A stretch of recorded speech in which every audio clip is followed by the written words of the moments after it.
Okay, so I'm going to walk you through how to make a rabbit cage that is 36 inches wide by 30 inches deep by 16 inches tall. All the details for this design you can find in Bob Bennett's book called Rabbit Housing.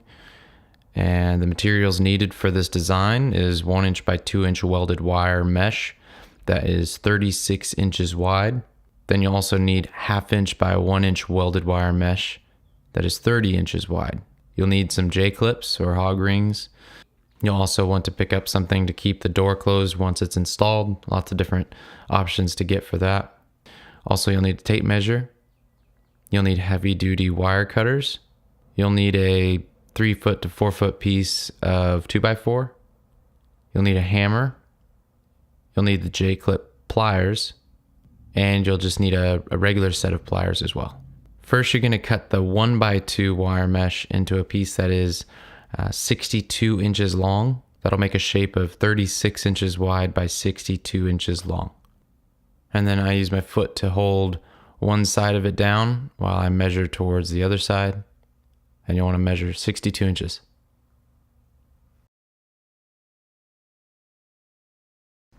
Once you've done that, you'll want to flatten the wire. You'll lay the wire on the floor and you'll stand on one end of it. And you basically just walk toward the end. And as you get towards the end, you're kind of lowering the end of the wire so that it's not such a harsh angle of a bend. You're basically just trying to reverse the bend that's happening on the other side. Doesn't have to be perfect, but you'll notice it does a pretty good job. And any little bends or bows, you can just kind of go back and fix. With the wire then on the floor, you'll measure in 16 inches and then lay the 2x4 across the wire. And then I put my knees on the board to keep pressure down and then hammer the wire flat against the board all the way across. Once you've done that, you'll repeat the same process on the other side. You're going to need to make another cut out of the 1x2 wire, so go ahead and take off all the wire loose ends and then roll it back out. And you're going to measure 30 inches out, which will give you a 30 inch by 36 inch piece of wire.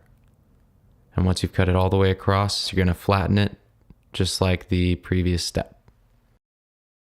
Once you've done that, you're going to measure 16 inches from each side and cut all the way across. And measure 16 inches from the other side and repeat the same process. This is going to give you your 2 side pieces.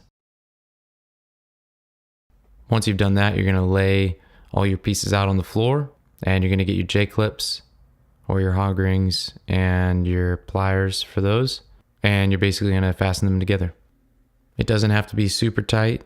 These pliers that I have are actually pretty much the cheapest pair that you can find. There's many other kinds out there that are much better. Sometimes I actually have to go back and use a regular set of pliers to kind of crimp them down a little bit more. The only piece that I really try to really make sure is super tight, obviously, is going to be the floor, which we'll get to. So once you have all sides fastened, you're going to take the 1/2 inch by 1 inch mesh wire and you're going to roll it out. And we're going to cut a piece that is 36 inches wide by 30 inches wide. So depending on your width, it will determine what cut you need to make. But again, that's 36 inches wide by 30 inches. Once you've cut that, you're going to lay it inside your cage. And you're not going to flatten this piece of wire because the upward bend in the wire is going to keep a sort of upward spring. So the floor won't sag from the weight of the rabbits as much. I usually start with my short ends, and then I move to the longer ends after that.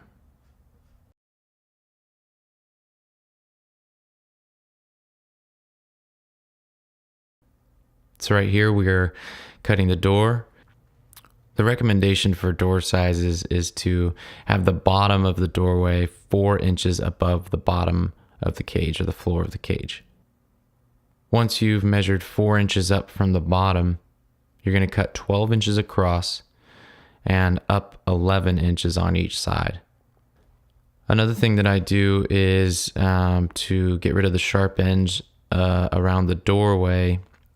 I leave about a 1/2 inch stub when I cut. I don't cut all the way flush. This is nice because I can bend them over with regular pliers and create a smooth edge. There are different things you can buy to wrap the edges around, but once I have these bent this way, I've never had any issue. It's very smooth. Once you've done that, you're going to cut a door out. And so I've cut a piece that is just slightly wider and slightly taller. That way, when it's placed inside the cage, if the rabbits push up against it, they are sealing the door even more, and it's not 100% reliant on some door latch system. Once you've done that, the only last steps are to mount your feeder and your water, and then to hang the cage. And because there are so many different feeders and waters out there, and that it's the easiest step, I leave that to you to figure out. But that's the hard part. Anything else that is left, will take you just a few seconds to install.